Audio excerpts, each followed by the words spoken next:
Hello everyone, what's up? This is another episode of Picks and Pucks with some puck talk, and this is going to be some Coyote talk.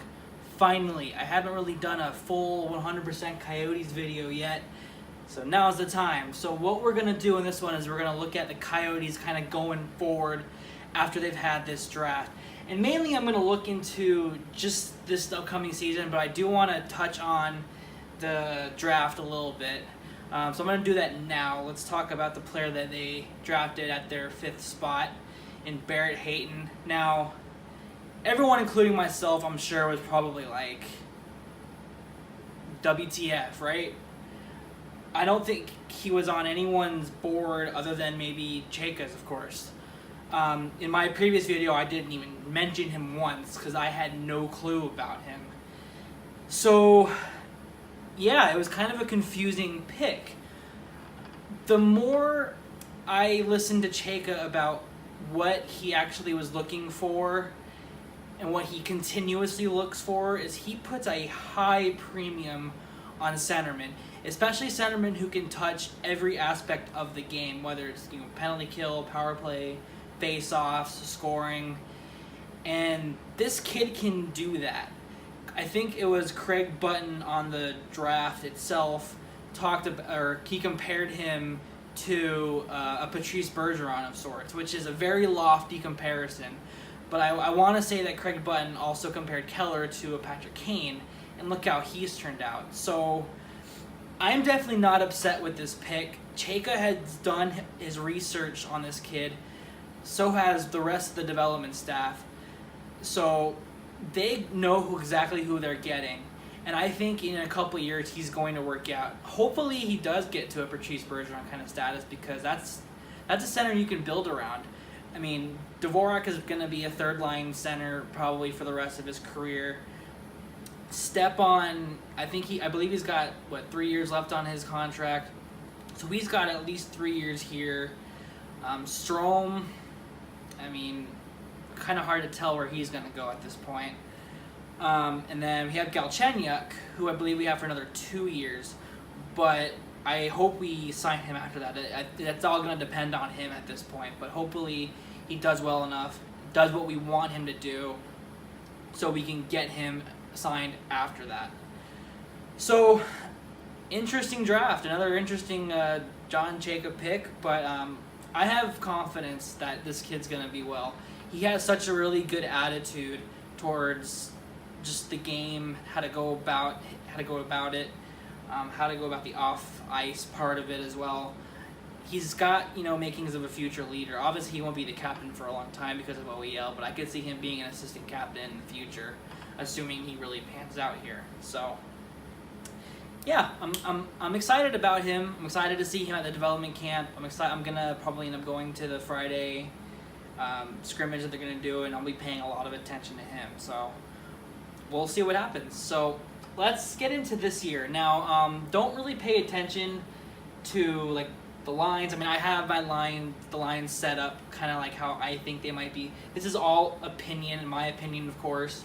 Also, don't pay attention to really left and right. That's something that I don't really put a premium on, other than maybe for defense. But for wing, I think a good NHL winger can play both sides, and being able to play both sides has its advantage. So I don't put a premium on a left-hand shot must play left wing. That's not what I do, and that's not how I think about it when it comes to terms of lines. Unless it just kind of works out that way, depending on who's got the chemistry together and all that. So yeah, don't really pay attention to who is on which side, and don't really put too much of a premium on where I think they're gonna line up. Only because this is just my opinion, and you may agree, you may not. That's totally fine. That's what the comment section is for. That's what Twitter's for. You can debate the heck out of this, and you can have a fun time doing it, because I am really excited for this year. So let's get into it. Now, I do have some question marks there, and that's where I see the holes going forward.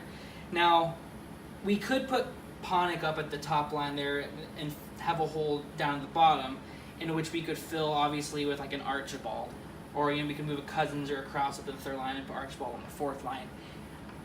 I don't really want that to happen. Panik did great at the end of the year when he was paired with Keller. Don't get me wrong.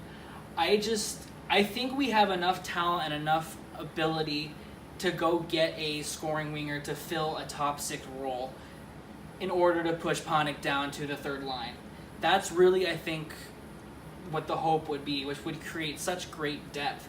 And he could easily move up to that top line. I wouldn't be upset at all. It just depends on who we trade for or who we sign to fill that hole. But I think there's definitely a hole in our starting lineup. I don't really think Archibald should be like a starter every night. He could fill in for a Cousins or a Krause, depending on the team we're playing that night. I don't know if Merkley's necessarily going to make the team, but he's definitely going to be a call-up, I would think, this year. But he'll probably just fill in wherever someone's injured. So, that's where I see the hole up and forward is just some kind of scoring winger, hopefully that can fill a top 6 role. Now for defense, I see definitely a right-handed defenseman on that third pairing. That's probably going to be filled with Lubushkin. I hope I'm pronouncing that right. But I think that's going to be filled with him. From what I've understand and what I heard, he's kind of like a Shen type player, but maybe with a bit more mobility. So I could easily see him filling that role without a doubt. I could also see a Murphy filling that role too. I have to imagine both guys are going to be on the team unless we go out and sign or trade for someone better than those two to fill that role. But I think easily one of those 2 players could fill that role and be just fine.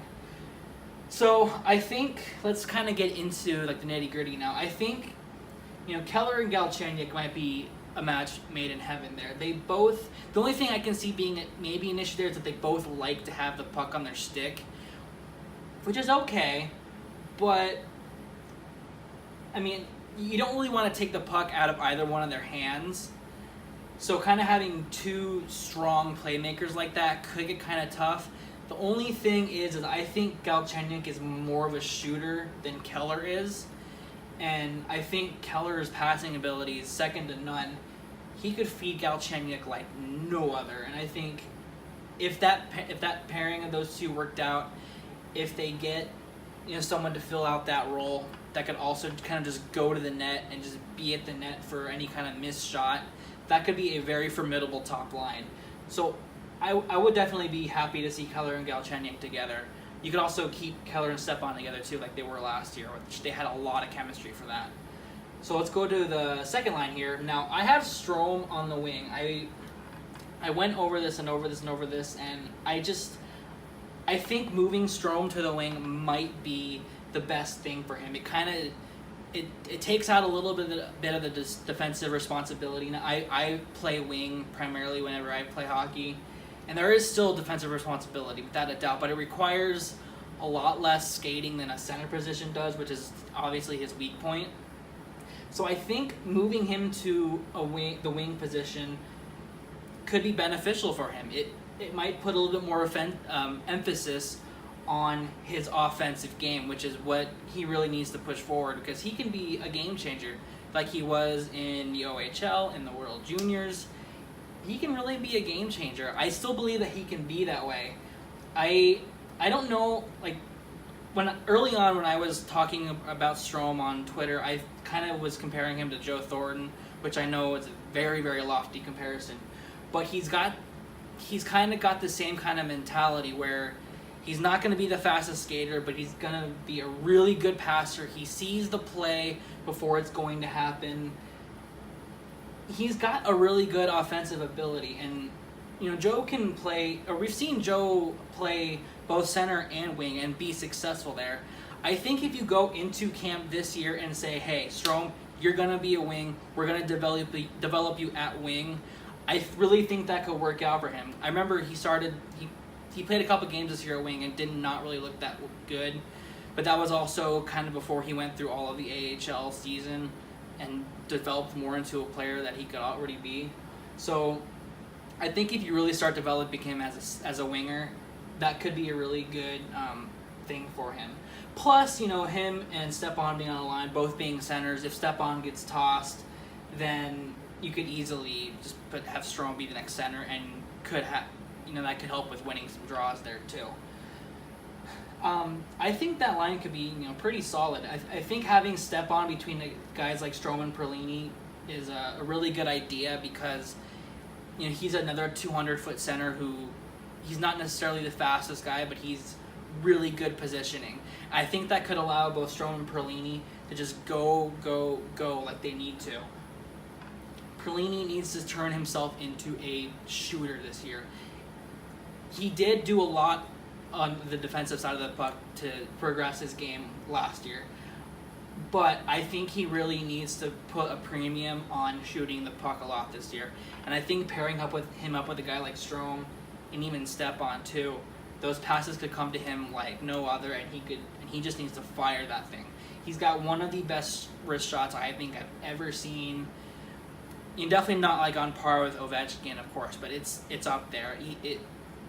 It just comes off so, for lack of a better word, it comes off so hard and so fast, and he beats goalies with just his shot, and I haven't seen that from a Coyote in a long time. He's got a gift, and he needs to use that, and I hope he does. So let's move on to the third line. Dvorak, definitely going to be the center there. There's no question. He has that 200-foot game. He's solid defensively. He's probably going to be another one of our top penalty killers this year. I think one thing he really needs to start doing this year is pushing the play a little bit with the puck. I've seen him carry the puck in games, and he's looked really confident, and he knows how to protect it. He knows how to not give it away. So we know he's going to be fine defensively. So if he can push that offensive part of his game forward, he could easily put up 40, 50 points this year. And imagine 50 points coming from a third-line center. That's not something we Coyotes fans see every day. And then, of course, Fischer and Panik on the wings. Fischer, he definitely kind of tailed off last year kind of hard, and it kind of sucked to see because he was just going to the net constantly and scoring a lot of those garbage goals. And it's not to say he can't do that again. I think he can. I think what this line does is bring a little bit of grit with Fischer and Panik kind of low. But it also can bring those kind of dirty goals because of Fischer's willingness to go to the net. So I think this line could be pretty tough to play against, both offensively and defensively, if they play below the dots in the offensive zone and they just play really good positional hockey in the defensive zone. And now for the fourth line, we got Kruger, newly acquired. I think he's going to be okay. I mean, I don't think he's going to be any worse than Brad Richardson. Not to say Richardson was bad. I really actually liked Richardson's game last year. I was kind of hoping we would re-sign him, but then the Martinook trade happened, which is how we got Kruger. And that's kind of where I started to think, like, okay, he's probably not coming back, unfortunately, because those two were good pals. And not to say that has much choice or decision on it, but it just, especially since it was a trade for a center who's not really going to go any higher than the third line. So it's not to say that Kruger is bad at all. I think he's going to fit really well on that fourth line. But it's just he's probably not going to go any higher than that. I would not expect too many points out of him, but I would definitely expect good, solid defensive play from him. And hopefully he's good in the face-off dot too, because that'll help. And then I have Cousins and Krause on the wing. Cuzzy, we know he's really tough to play against, especially when he gets that body going and starts hitting people. He's not a very big guy, but he's just pesky, and he backs that up with actual good offensive instincts, and I think that's why he's a really solid addition to this fourth line. And I'm really excited to see what he can do this year. Hopefully he can kind of repeat the same amount of goals or maybe get like a couple more. That would be, of course, awesome. And here's the other one too, Krause. I really hope Krause will crack this lineup and be that fourth line bruiser. He's got such a huge body. He can hit, he can frustrate the other team, but we've also seen very slight glimpses of his offensive ability. I got to imagine he kind of developed a little bit more of that in the AHL. He probably developed more of his defensive game too in the AHL, I'm sure, especially after seeing how Strome got developed down there too. So I really hope he cracks this lineup and gets that fourth line role, because he can be a really, really solid addition to that line and make that fourth line really tough to play against. And that kind of it really excites me to have a fourth line that's going to be stingy and hard to play against just like that. Because sometimes, teams, fourth lines, they're not necessarily a waste, but you can't really throw them out there in too many situations.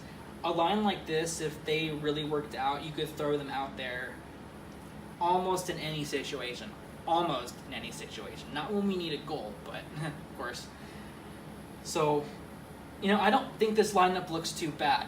I think, in the hope, one thing I've started hoping on really recently is that they could sign a guy like David Perron. He was obviously in Vegas last year. Adding him to this top six, I think, would be kind of nuts and kind of awesome. Even if it was for like a year or two to give Merkley some more time to develop. And even Hayton as well. But putting him with like Keller and Galchenyuk would be solid.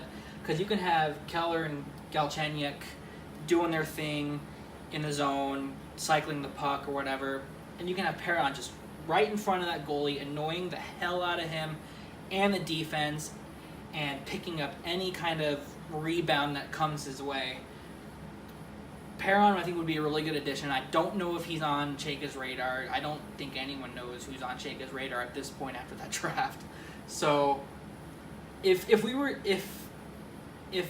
were to add someone to this lineup, of course I would pick someone ridiculous. But realistically, if I could add someone to this lineup, I would love to add Perron.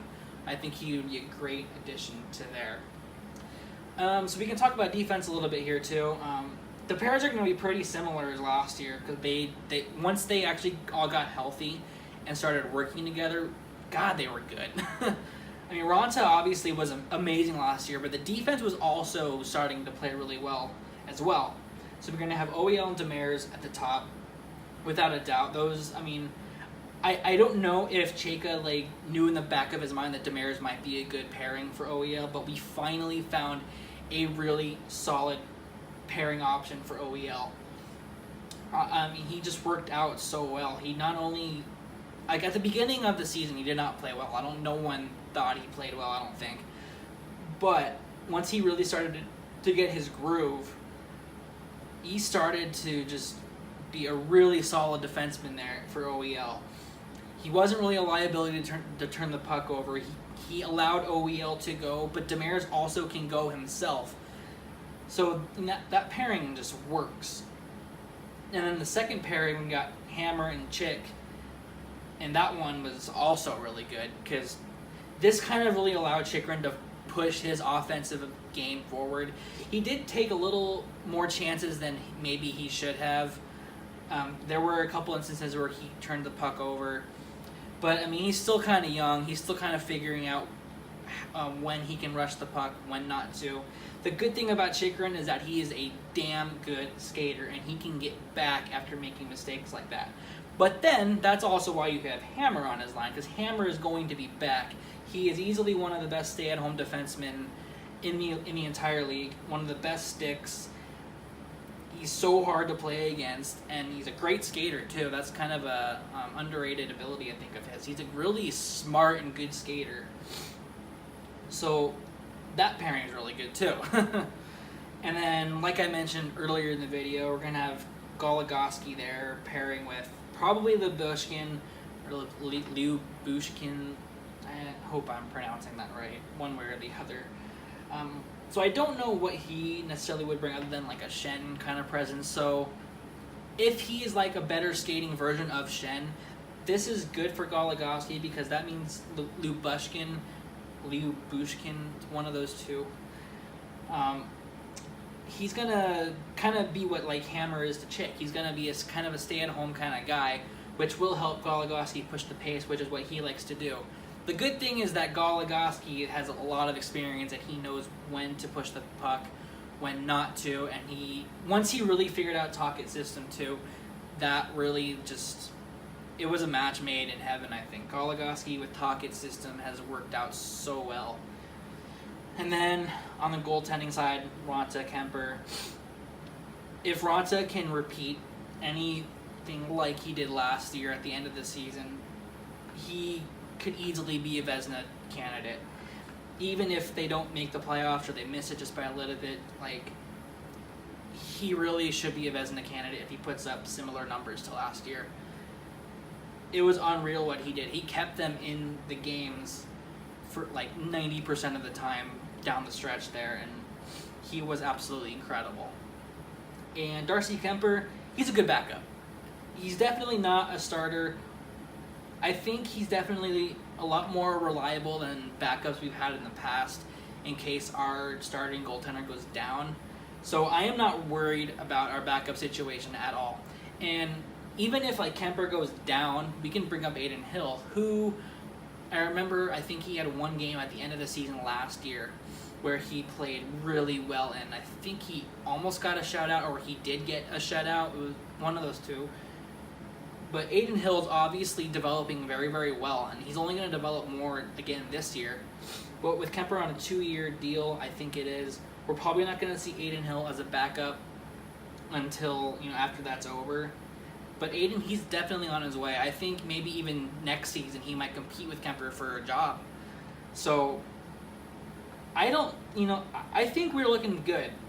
I think we're going to be a bubble team. I'm not going to expect playoffs because I think that's still a little lofty to expect out of a team that's still this young. And there's still been a couple of those changes that have happened with Galchenyuk, maybe Strome moving to the wing. There's still a couple of changes that they're going to have to work out. Hopefully they work it out at training camp this time and not the first half of the season. But it wouldn't shock me if they do something like the Avalanche did, where they kind of sneak in at the end of the year and, maybe they have to play a team like Nashville or Winnipeg and they put up a good fight, but ultimately just are not quite there yet to beat a team like that in the playoffs. And that's okay. If they can just get there, they have a shot. I know Tyson says it all the time, and people don't necessarily like Tyson, and that's fine, but Tyson says it all the time that if you just got to get in, because that gives you a chance. And all you need as a team in the NHL these days is a chance to win. If they can get in, who knows what they could do at this point. I really do believe that they're going to be kind of like what they were at the end of the season last year. I don't know if they'll keep that up the entire year. Like I said, I think they're going to definitely be like a bubble team, like they're just going to miss or they're just going to make. But all I know for sure is that it's going to be a really exciting season, and I cannot wait for it to start. The next thing to be excited about, though, is free agency coming up on July 1st. It'll be interesting to see who we decide to sign. So I'm going to look forward to that. Depending on what we do, I might make a video on that. We'll see if we're active, if we're not active. It's kind of hard if we're not active to make a video. But yeah, I'm really looking forward to this season, and I know you all are too. I'm just ready to get it going and get to October 4th, eh? So yeah, thanks for watching this video. I know it's probably kind of a long one, so if you're not a Coyotes fan, this might not be for you. But if you're a Coyotes fan, I really hope you watched all of this and got to this part. If you did, I really thank you so much, and I appreciate you. And if you would like to subscribe, if this has been interesting to you at all, I would really appreciate a subscribe. There will be more, definitely NHL videos coming. Most of it's going to surround the Coyotes, but I'll definitely talk here and there about other NHL news as it comes out. So subscribe if you like this. Like this video on YouTube if you do like this as well. I know that kind of goes a long way. And yeah, thanks for watching. And let's go Coyotes.